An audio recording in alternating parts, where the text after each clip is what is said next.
Merci de nous choisir pour vous informer sur la télé démocratique. Mesdames et messieurs, bienvenue dans cette édition d'information. Le ministre des Transports, Voies des Communications et des Désenclavements, Mike Ekila Likambio, et le ministre de Communication et porte-parole du gouvernement, Patrick Mouyaya, ont co-animé le lundi 16 octobre un briefing autour de la mise en œuvre du programme du gouvernement dans les secteurs des transports. On fait les points avec Brandon Milalou et Patrick Angakuto. Suivez. Ce spécial briefing organisé au lendemain du naufrage de la baleinière Mapamboli sur le fleuve Congo au large de la ville côtière de Mbandaka a permis au ministre de Transport, Voies de Communication et Désenclavement de fixer l'opinion. J'avais souhaité qu'il y ait le représentant de la police sur place et également le procureur de la République pour l'ouverture, pour amener les enquêtes, mais aussi, j'ai travaillé avec ma collègue de la justice, la Mineta. À la justice, nous avons échangé, nous avons convenu qu'il soit ouvert sur place une information judiciaire qui doit conduire à un procès en flagrance, je dois suivre ça, pour établir la responsabilité, surtout l'armateur et le gérant et les conducteurs. Devoir de rédévabilité oblige, Marc Ekila Likambio est revenu sur les réalisations dans le sous-secteur aérien. Puis vous assurer que le gouvernement Sama 1, Sama 2, sous la conduite du chef de l'État, a réalisé de merveilles dans ce pays. Il faut reconnaître que les aéroports dans notre pays ont commencé à pousser des têtes depuis les années 50, 55, 59. Et le dernier aéroport à être construit dans notre pays, c'était en 1975. C'était l'aéroport de Kisangani. Mais avec l'avènement de notre gouvernement, je crois que vous êtes en train d'assister à la réhabilitation et à la modernisation de plusieurs aéroports. Et quand je dis aéroport, il faut prendre la question dans son ensemble. Le ministre de la Communication et Médias a, quant à lui, relevé les avancées réalisées dans ce secteur grâce à l'impulsion du chef de l'État, Félix Antoine Tshisekedi Tshilombo. Dans le reste de l'actualité, après la tragédie survenue les dimanches avec le naufrage dans la baleinière Mapamboli, le gouvernement provincial de l'Équateur apporte un premier secours en vivres aux rescapés du noyade de cet accident en Mbandaka. Image extérieure suivie. Occupé par l'événement malheureux de naufrage sur le fleuve Congo, qui endeuille profondément la province de l'Équateur, le gouverneur Boloko Bolumbu, à partir de Kinshasa, où il se trouve en mission officielle, vient avec le premier secours. Il s'agit de vivre en faveur des rescapés. La distribution a eu lieu lundi 16 octobre 2023 à Mbandaka, dans la résidence officielle du gouverneur de province. La combat son excellence, monsieur le gouverneur de la province de l'Équateur, Boloko Bolumbu, oyo biso moko bana Équateur tobenga ba vidéo alobi na komisa mbote na ye ya mawa epai ya bayibanso oyo bakufeli na nzela ya baradio to mpe na nzela ya bareseau sociaux bamonaki mawa ndenge akabolaki na bino ezali bongo te elongo na molandi na ye son excellence monsieur le vice gouverneur oyo atemi na atalaki epai azali alobi bana bazwi likama babongisi babote babongisi biloko ebele bazali bana kelasi basusu bami mbongo solo penza bazingi basusu mwa moke basikaki nango mpona kolia na nzela ebungi nde alobaki ata kozali mosika akotika bino te bokufa nzala uta ntango ebele nde abongisi mwa libonza moke mpona kosunga baye bazwaki likama mwa loso mwa mafuta ya wili. Nous avons recueilli aussi la réaction des bénéficiaires. Nakumisi papa le gouverneur Boloko Bolumbu pour vidéo ndenge asali biso apesi biso loso na ule na sardine tozalaki bakufi na kati ya convoi ya HB Mapamboli pe njamba akumisa mandenge tozako miboye pe tozima réaction njamba asunga pe balukela biso nzela tozonga na mboka na biso na Bolomba. Tindeli maloba boyeke aumela kosala bongo ata mokili bakobo ya nzambe akopesa mikolo akobakisa mikolo na bokonzina. Merci mingi. Autre actualité dans ces journaux, le procureur général près la Cour de cassation, Firmin Vondemambou, vient d'engager tous les magistrats debout à mettre en mouvement l'action publique pour traquer tous ceux qui croient demeurer impunément dans les trafics d'influence. C'était le lundi 16 octobre 2023 au terme de la cérémonie officielle de la rentrée judiciaire au Palais du Peuple en présence du président de la République, magistrat suprême, Félix Antoine Tshisekedi Tshilombo. C'est en sa qualité de magistrat suprême que le président de la République, Félix Antoine Tshisekedi Tshilombo, a rehaussé de sa présence cette cérémonie officielle de la rentrée judiciaire. Dans sa mercuriale sous le thème « Le trafic d'influence dans le droit positif congolais », le procureur général près la Cour de cassation a d'abord salué la présence du président de la République qui fait de l'état de droit son cheval de bataille. Cela avant de déplorer le fait que le trafic d'influence impacte aujourd'hui négativement de nombreuses décisions de justice pour le simple fait que cette antivaleur apparaît comme une infraction oubliée. Dans le même souci de lutter contre les antivaleurs qui émaillent notre société, j'ai choisi de développer ce jour le thème intitulé « Le trafic d'influence en droit positif congolais ». La justice a pour coutume de dire que la manifestation vivante de la démocratie est un pilier majeur de l'état de droit. Mais pour qu'elle joue efficacement ce rôle, elle doit être indépendante, impartiale, équitable. Bref, au-dessus de toute forme de pression. Pour endiguer ce fléau, Firmin Vondemambou, en sa qualité de représentant du ministère public près les juridictions de l'ordre judiciaire en RDC, a engagé tous les magistrats debout à mettre en mouvement l'action publique afin de traquer tous ceux qui croient demeurer impunément dans le trafic d'influence. En ma qualité de ministère public au sommet, près les juridictions de l'ordre judiciaire en République démocratique du Congo, j'engage tous les magistrats debout. À ce titre, je dois m'assumer. Et à ce titre aussi, quelques mesures drastiques mises en chantier portent déjà à ce jour quelques fruits. Et sans désemparer, nous allons devoir continuer. L'appareil judiciaire a pour unique capitaine la Constitution et les lois de la République. Au nom du ministère public qu'il représente, ce haut magistrat de la République dit attendre du législateur le renforcement de la répression des actes de trafic d'influence. Le Front de Libération Nationale du Congo, FLNC, doute de la sincérité de la centrale électorale pour l'organisation des élections le 20 décembre de cette année. Éric Mayoyo-Sassi, porte-parole ad intérim de cette formation politique chère à Kapen Eli et Kanimbu, l'a dit ce mardi dans une interview exclusive accordée à votre rédaction. On fait les points avec Jérès Mabeka et Bijunjonji Bateko. Suivez. Le Front de Libération Nationale du Congo, FLNC, n'a jamais été contre les élections. Pour autant, il a toujours prôné une transition politique pour obtenir de bonnes élections. Aujourd'hui, nous devons regarder la vérité en face. Élections, oui. Nous ne sommes pas contre les élections. Parce que c'est la seule voie pour accéder au pouvoir. Mais, si vous analysez très bien, vous comprendrez que l'actuel pouvoir n'est pas le fruit des élections, mais c'est le fruit d'un compromis politique. Mais présentement, il y a une loi électorale. Vous connaissez ce que les parlementaires ont écrit et le président a promulgué. Ils ont dit les élections de 2023.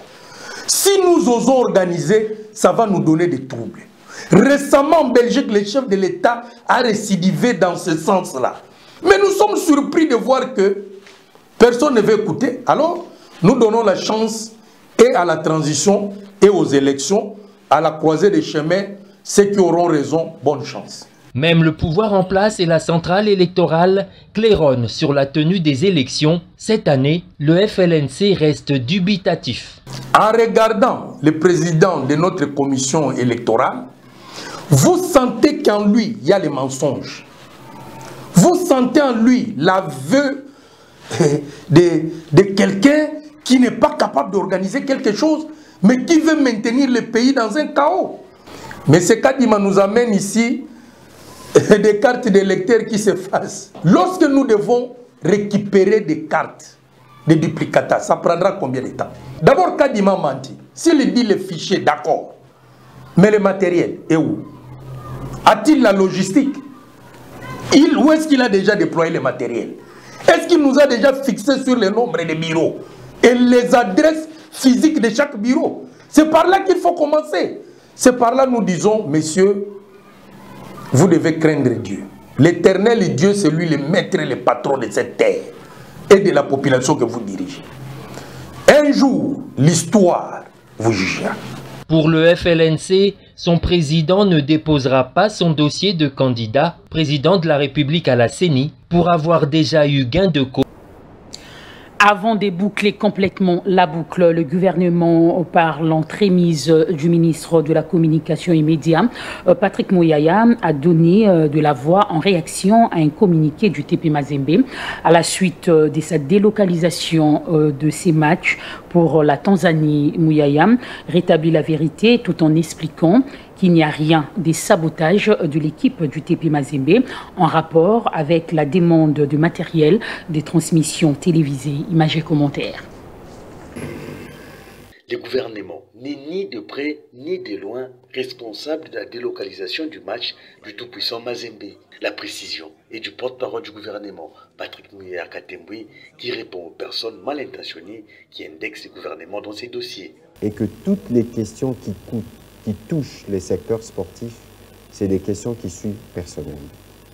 En annonçant ces briefings, j'avais pris la précaution, parce que je savais que cette question arriverait d'une manière ou d'une autre, j'ai pris la précaution de parler au ministre Kabulo, qui s'occupe des léopards, qui est dans la délégation des léopards seniors au Portugal. Il m'a apporté quelques éléments de précision. Je lui ai demandé de faire un communiqué. Il y a un communiqué qui m'a envoyé, que je ne saurais pas vous lire parce qu'il est long. Et en synthèse, qu'est-ce qu'il m'a dit? D'abord, au-delà du fait que le gouvernement prend en charge la participation des équipes, quelle que soit leur catégorie ou leur propriétaire, parce que je sais que c'est ça la pensée derrière, ils sont pris en charge dans leur déplacement par le gouvernement. Et que jusqu'à il y a quelques heures, comme des coutumes, lorsqu'il s'agit d'importer du matériel qui vient de la CAF pour la couverture, ça peut être du matériel publicitaire, etc., la FECOFA saisit le ministère, qui à son tour saisit la DGDA pour demander un enlèvement d'urgence. Dans les communiqués que je viens de recevoir, ce n'est que cet après-midi, dit le communiqué, du 16 octobre, que le gouvernement a reçu un courrier du comité des normalisations de la FECOFA relative à la demande pour un match qui doit se jouer dans une semaine, pour qui la CAF a déjà pris la décision de délocaliser. Et donc, si le gouvernement a été saisi aujourd'hui, le 16, pour un enlèvement d'urgence, alors que la FECOFA a déjà décidé, que voulez-vous que le gouvernement fasse? Concernant la mission de la SADC, qui séjourne à Kinshasa sous prétexte de valider la tenue ou non des élections, le porte-parole du gouvernement fixe l'opinion et invite la population à bannir toute distraction puisqu'il y aura bel et bien élection le 20 décembre prochain. La SADC vient regarder comment les élections se préparent en discutant avec les différentes parties prenantes, les entendre, parce que c'est tout l'écosystème qui est passé en revue, et s'il y a des conseils et des suggestions, il les donne. Moi qui vous parle, en 2015, j'ai fait partie d'une mission au Nigeria. J'ai eu l'occasion de voir le président Buhari, à l'époque il était candidat, et d'autres responsables, notamment religieux au Nigeria, pour poser des questions, s'il y avait des risques, prodiguer des conseils et voir dans quelle mesure le processus peut aboutir. Mais nous n'avions pas, nous, une décision particulière. Et donc, Batubako Sanate, SADC ezaka bango mokote eza na ba monsieur Belezoya pe ekoya pona kotala ndenge nini tozolengela élection bana Congo bobongama pona maponami intimidation a ozala te.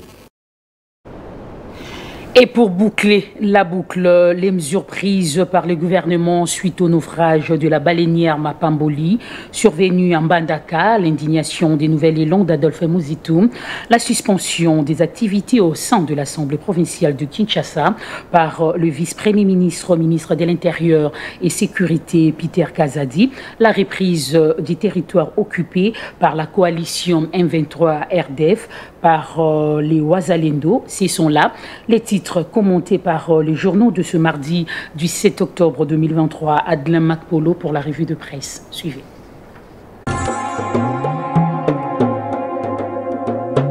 Bienvenue à cette revue de presse. À la suite du dernier naufrage, toute baleinière en bois vieille de plus de 5 ans ne peut être opérationnelle, peut-on lire à la une de Forum des As. Cette décision a été communiquée par le ministre des Transports, Voies de Communication et de Désenclavement, Marc Ekila. Ce énième naufrage sur le fleuve Congo pourrait tout changer. Le ministre des Transports, Voies de Communication et de Désenclavement formalise ce mardi 17 octobre la mesure interdisant toute embarcation en bois vieille de plus de 5 ans de voguer, annonce Forum des As. Le dernier bilan du naufrage de Mbandaka fait état de 47 corps repêchés et plusieurs disparus. Adolphe Muzitu et Nouvel Élan invitent les députés nationaux à interpeller le ministre des Transports, écrit pour sa part La Prospérité. Adolphe Muzitu et son parti Nouvel Élan expriment toute leur sympathie aux familles éplorées ainsi qu'aux communautés éprouvées et exigent par conséquent une enquête minutieuse afin de mieux cerner les circonstances ayant concouru à ce drame, d'établir les responsabilités et d'envisager, le cas échéant, des sanctions à l'endroit du propriétaire, lit-on dans un communiqué publié ce lundi 16 octobre 2023 à Kinshasa. Adolphe Muzitu se dit par ailleurs consterné par la perte en vies humaines à la suite de ce naufrage qui a tristement emporté plusieurs compatriotes, précise ce même communiqué dans lequel ils invitent les députés nationaux à convoquer d'urgence le ministre national des Transports afin d'apporter des éclaircissements sur les problèmes de transport aérien, fluvial et routier en vue d'éviter le pire. Fin de citation. Corruption, indiscipline, trafic d'influence, sévère mise en garde du premier président de la Cour de cassation au magistrat, signale Le Phare. En marge de la rentrée judiciaire, en présence du chef de l'État, le premier président de la Cour de cassation, le professeur Ndomba Kabea Eli Léon, a d'un ton ferme mis en garde les magistrats corrompus qui font obstacle à la justice en RDC en s'adonnant à ces pratiques malveillantes. Il s'agit selon lui des obstacles qui favorisent le sous-développement d'un État. Les activités de l'Assemblée provinciale de Kinshasa suspendues, Ngobila Mpoi, convoqué par Peter Kazadi, énonce à sa une ouragan. Suite à la crise qui sévit actuellement à l'Assemblée provinciale de Kinshasa, les activités ont été suspendues. En plus, le vice-premier ministre de l'Intérieur, Peter Kazadi, a convoqué ce mardi 17 octobre 2023 à 10 h pour consultation le gouverneur de la ville de Kinshasa, son adjoint, ainsi que les membres du bureau de l'organe délibérant. Enfin, Ouragan nous fait découvrir les Wazalendo. Au cœur de l'offensive des Wazalendo, l'épouvantail du M23, titre à sa une Le Confrère. Ils sont jeunes, déterminés et animés par la fureur de vaincre. Qui sont ces Wazalendo? Bottes en caoutchouc, essuyées aux terroristes du M23 des revers inimaginables. Morale gonflée à bloc, les jeunes combattants sont habitués au tir de canon. Leur plus grande arme reste l'espoir d'un pays en paix, sans discrimination de communauté. Et dans leurs tranchées, ils savent tenir bon. Une position conquise, souligne Ouragan. Fin de cette... Mesdames et messieurs, c'est par ici que s'achève cette édition du journal réalisée par Blaise Ndombe. Jérès Mabeka sous la supervision de Bijunjo Djibateko. D'ici là, portez-vous bien. Je vous retrouve ce jeudi à la même heure, à la même chaîne et avec le même plaisir. Inch'Allah.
Merci.